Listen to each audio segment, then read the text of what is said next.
مگر علی والے تلواروں سے نہیں ڈرتے ہیں، علی والے حکومتوں سے نہیں ڈرتے ہیں. یہ جملہ بدل کے کہہ دوں، علی والے موت سے نہیں ڈرتے ہیں. بھائی ساری دنیا موت سے ڈرتی ہے، مولانا علی والے موت سے کیوں نہیں ڈرتے؟ کیونکہ علی والوں کو معلوم ہے کہ مرنے کے بعد بھی علی آئے گا. اس لیے ہم موت سے نہیں ڈرتے، نہ موت سے گھبراتے. اب اس نے اعلان کر دیا، جگہ جگہ منادی کرنے والے کہ حاکم کا اعلان ہے کوئی علی کا ذکر نہ لے، کوئی علی کا نام نہ لے. اگر علی کا نام لے گا تو اسے قتل کر دیا جائے گا. جیسے ہی سنا اللہ اکبر، 80 سال کا بوڑھا ابو شمشان، 80 سال کا بوڑھا ہے ابو شمشان، کمر جھکی ہوئی ہے، داڑھی کے بعد سفید ہے، ہاتھ میں عصا ہے. جیسے یہ اعلان سنا نا فوراً اپنے گھر سے نکلا اور چوراہے پہ آیا اور آنے کے بعد کہنے لگا علی حق ہے. میں جاگ کے سنیے گا، خون جگر پیش کر رہا ہوں. کہنے لگا علی حق ہے. جیسے سپاہیوں نے دیکھا کہ چچا طبیعت بھی ٹھیک ہے، کیا آپ نے حاکم کا اعلان نہیں سنا؟ کہا حاکم کا اعلان سنا ہے اسی لیے تو کہہ رہا ہوں. حاکم کا اعلان سنا ہے اسی لیے تو کہہ رہا ہوں. کہا اچھا چچا آپ کی عمر نہیں ہے کہ آپ کو مارا جائے. کبھی اسی لیے تو علی کا ذکر کر رہا ہوں کہ تاکہ علی علی کرتا ہوا علی کے پاس چلا جاؤں. یہ سننا تھا، سپاہیوں نے گرفتار کیا، حجاج کے دربار میں آئے. حجاج تخت پہ بیٹھا ہوا، حجاج کے سامنے لا کے کھڑا کر دیا. حجاج نے دیکھا کہ کمر جھکی ہوئی ہے، کمر تو جھکی ہوئی ہے مگر آنکھیں جھکی ہوئی نہیں ہے. علی والے حاکموں سے نہیں ڈرتے ہیں، حکومتوں سے نہیں ڈرتے ہیں. اس کی کیا جرم ہے؟ کہ وہی جرم ہے. آپ نے کہا تھا کہ آپ کی دور حکومت میں کوئی علی کا نام نہیں لے گا. کہ جیسے اعلان ہوا سب سے پہلے گھر سے نکلا اور نکلنے کے بعد اس نے اعلان کیا علی حق ہے. کہ اچھا. ایک مرتبہ حجاج نے ابو شمشان کی طرف دیکھا اور دیکھنے کے بعد کہا ابو شمشان کیا تم نے علی کا نام لیا ہے؟ ابو شمشان نے آنکھوں میں آنکھ ڈالی. دیکھیے گا اگر علی کی ولایت دل میں رکھتے بیٹھے ہیں تو اپنی جگہ بیٹھ نہیں پائیں گے. علی والے ڈرتے نہیں ہیں. ابو شمشان نے آنکھوں میں آنکھیں ڈالی اور آنکھوں میں آنکھیں ڈالنے کے بعد تو حجاج ہاں کہا ہے. اچھا تم نے کہا ہے پھر بتا. کہا میں نے کہا ہے. تیسری بار پھر بتا تم نے کہا ہے. ایک مرتبہ ابو شمشان نے کہا ہے، ابو شمشان نے کہا ہے حجاج ابھی تک تو چوراہے پہ کہا تھا، بازار میں کہا تھا، اب تیرے دربار میں کہہ رہا ہوں، اب تیرے دربار میں کہہ رہا ہوں علی حق ہے. اچھا علی حق ہے. جلاد کو بلایا، کہا اسے 80 کوڑے مارو. کتنے؟ 80 سال کا بوڑھا 80 کوڑے مارو. اللہ اکبر. 80 کوڑے لگے. ابو شمشان زخمی ہو کے زمین پہ گرا. اللہ اکبر. ایک مرتبہ حجاج نے کہا کہ شاید اب تو مر گیا ہوگا. ایک مرتبہ جلاد نے کہا کہ نہیں اس کی زبان ہل رہی ہے، اس کے لب ہل رہے ہیں. ایک مرتبہ حجاج نے کہا ذرا دیکھ تو صحیح کیا بول رہا ہے. اب جو جلاد نے کان کو قریب کیا تو ابو شمشان کہہ رہا تھا علی حق ہے، علی حق ہے، علی حق ہے، علی حق ہے، علی حق ہے. سرکار یہ تو پھر وہی کہہ رہی ہے. کیسے اٹھاؤ اس کے گھر لے جا کے ڈال دو، 10 منٹ کے بعد پھر مر جائے گا. اٹھایا اس کے گھر لے جا کے ڈال دیا، دروازہ بند کرا. اتنے میں ابو شمشان جب گھر میں گیا اٹھنے کی ہمت نہیں ہے، 80 سال کا. ابو شمشان نے دھیرے دھیرے ناد علی پڑھی. جیسے ہی ناد علی پڑھی گھر کا دروازہ کھلا. ایک گھوڑا اندر آیا. دیکھا گھوڑے کے اوپر ایک نورانی جوان بیٹھا ہے جس کا چہرہ ایسا لگ رہا ہے کہ کہیں بجھولنا آ گیا ہے. بھائی کہاں بیٹھے ہیں آپ، کہاں بیٹھے ہیں؟ کہ بجھولنا آ گئے ہیں. ابو شمشان کی آنکھوں پہ نور پڑا. ابو شمشان نے آنکھوں کو کھولا. جیسے آنکھوں کو کھولا دیکھا ایک نورانی ہے. فوراً ابو شمشان اٹھا اور اٹھنے کے بعد قدموں سے ہی بڑھ گیا کہ میرے مولا آپ آ گئے. میں کہوں گا ابو شمشان تم نے پہچانا کیسے؟ کہ تو نہیں جانتا. ادھر علی کو پکارو، ادھر میرا مولا آ جاتا ہے. اب ابو شمشان نے کہا میرے مولا آپ جب میرے گھر کے اندر آ گئے تو دربار میں کیوں نہیں آئے تھے؟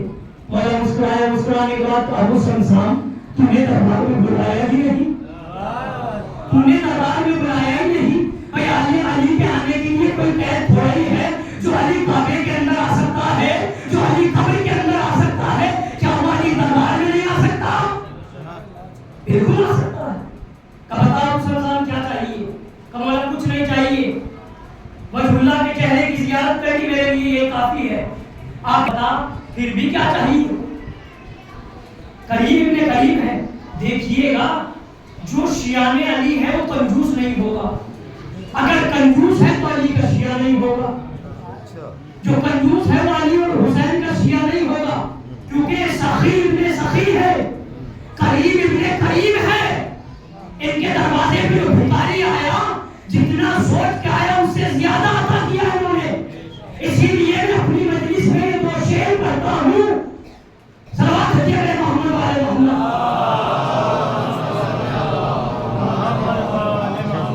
خرچ کرنے سے جو بچتے ہیں آزاداری میں، بھائی جان کے باہر تک خرچ کرنے سے جو بچتے ہیں آزاداری میں، آخری فکرے پہ سنیے گا، خرچ کرنے سے جو بچتے ہیں آزاداری میں، خرچ ہو جاتا ہے ان لوگوں کا بیماری میں. حسین کی عطا میں خرچ کرنے میں کنجوسی نہ کرنا. حسین عطا کرتے ہیں. کہ میرے مولا آپ آگے کہ بتاؤ مسلمان کیا چاہیے؟ کہ میرے مولا کچھ نہیں چاہیے. کہ پھر بھی بتا کیا چاہیے؟ کہ میرے مولا بس مجھے اتنی زندگی دے دے کہ میں ایک بار اور اس کے دربار میں جاؤں، اس کی آنکھوں میں آنکھیں ڈالوں، اور آنکھوں میں آنکھیں ڈالنے کے بعد پھر کہوں علی حق ہے، اور اس کے بعد وہ مجھے قتل کر دے. اچھا تجھے یہ چاہیے؟ اللہ اکبر. علی نے ید اللہ والا ہاتھ اٹھایا، اس کے جسم اطہر پہ پھیرا. ید اللہ والا ہاتھ. آپ حیرت میں ہوں گے مولانا کو کیا ہو گیا؟ اللہ کا ہاتھ علی کے ہاتھ کو کہہ رہے ہیں. ید اللہ والا ہاتھ میں نے نہیں کہا، مسلمانوں کے ایک بہت بڑے صحابی نے کہا. ایک بہت بڑے صحابی نے کہا. مسلمانوں کے دوسرے صحابی خلیفہ دوم، ان کا دور حکومت ہے. علی خانہ کعبہ کا طواف کر رہے ہیں. طواف کرتے کرتے ایک جوان نے نام حق کی طرف نگاہوں کو پھرایا.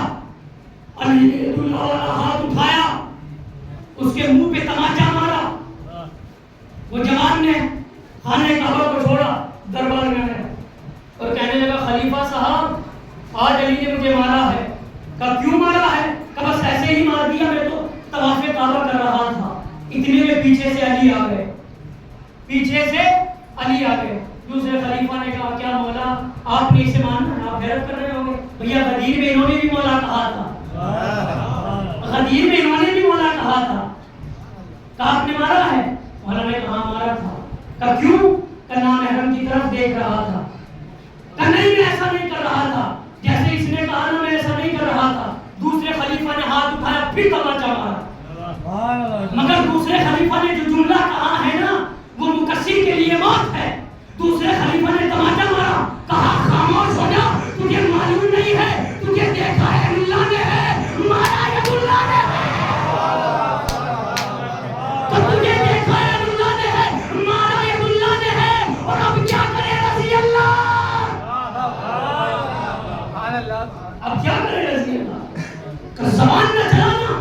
اللہ کی آنکھ نے تجھے دیکھا، اللہ کے ہاتھ نے تجھے مارا. تو میرے مولا نے ابو سمسام کے جسم پہ ہاتھ پھیرا.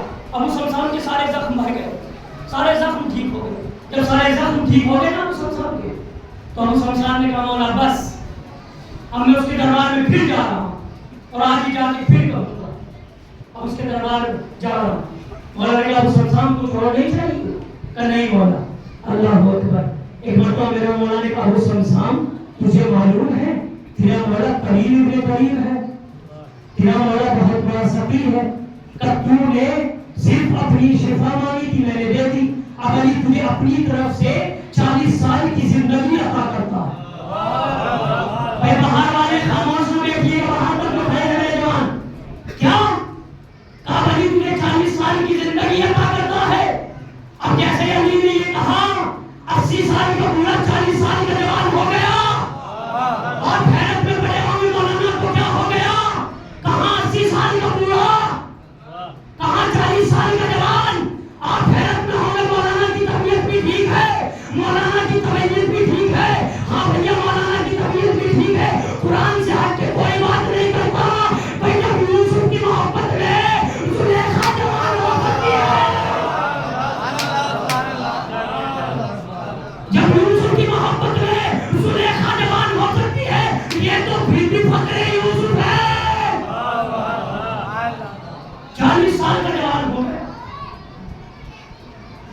والا چلے گئے. اللہ اکبر. جملہ کہوں جب یہ بوڑھا تھا تب نہیں ڈرا, اب تو پھر بھی جوان ہے. اٹھا, دروازہ کھولا, چوراہے پہ آیا, دیکھا کل والے سپاہی پھر کھڑے. دروازے پہ آ کے کہنے لگا علی حق ہے. سپاہی اس کے قریب آئے اور آ کے کہنے لگے اے جوان, کیا تو نے کل والے بوڑھے کا حال نہیں دیکھا؟ اللہ اکبر, اللہ اکبر. ابو سمسان مسکرایا اور مسکرانے کے بعد کہا کہ تم نے شاید مجھے پہچانا نہیں. کہ تو کون ہے؟ کہ کل والا بوڑھا ہی ہوں میں. پھر جوان کیسے ہو گیا؟ اب جو ابو سمسان نے جملہ کہا نا وہ قیامت ہو گئی. ابو سمسان نے کہا ہم نے اپنے دل میں کسی بوڑھے کی محبت نہیں رکھی, خیبر کے مالک کی. ہم نے خیبر کے مالک کو. اچھا تو اب کیا کرے گا؟ کہ پھر وہی کروں گا جو 80 سال کی عمر میں کر رہا, جو 80 سال کی عمر میں کر رہا. علی حق ہے, علی حق ہے. سپاہیوں نے گرفتار کیا, پھر دربار میں لے گیا. حجاج نے دیکھا, دیکھتا رہا. یہ کون؟ کہ سرکار پہچانا نہیں؟ کہ نہیں, کہ یہ کل والا ہی ہے. کل آیا تھا تو اس کی داڑھی بھی سفید تھی, آج جوان کیسے ہو گیا؟ کہ اسی سے پوچھ لے. پھر ابو سمسان نے کہا کہ جس کے دل میں علی کی ولایت ہو وہ بوڑھا نہیں ہوتا. تاریخ سے آپ کو بیان کر دوں, حبیب ابن مظاہر کربلا میں بوڑھا ہے, مگر جب جنگ کی نا تو لشکر یزید والے کہہ رہے تھے کہ اس سے جوان تو کوئی ہے ہی نہیں. جب حبیب نے کسی صحابی نے پوچھا اے حبیب تیرے اندر یہ جذبہ کہاں سے آ گیا, تو حبیب نے کہا جس کے دل کے اندر علی اور حسین ہو وہ بوڑھا نہیں ہوتا. اب دربار میں ہے. سبحان اللہ. کہا اس نے کیا کرا؟ کہا پھر نعرہ لگایا. حجاج نے کہا آج اسے چھوڑنا مت, آج اسے قتل کر دو. جلاد کو بلا لیا گیا. جلاد آ گیا. جلاد نے تلوار کو نکالی اور تلوار کو نکالنے حملہ کرنے کے لیے تیار ہو گیا. پھر ابو سمسان نے آنکھوں میں آ کے آئی تو علی حق ہے, علی حق ہے. ابو سمسان کے پاس حجاج نے کہا اسے قتل کر دو. جلاد تلوار لے کے بڑھا آگے. ایک مرتبہ ابو سمسان نے کہا اے حجاج بن یوسف, اگر تو اس سے پہلے مجھے قتل کر دیتا تو میں مان لیتا, اب میں قتل نہیں ہوگا, اب مجھے کوئی مار نہیں سکتا.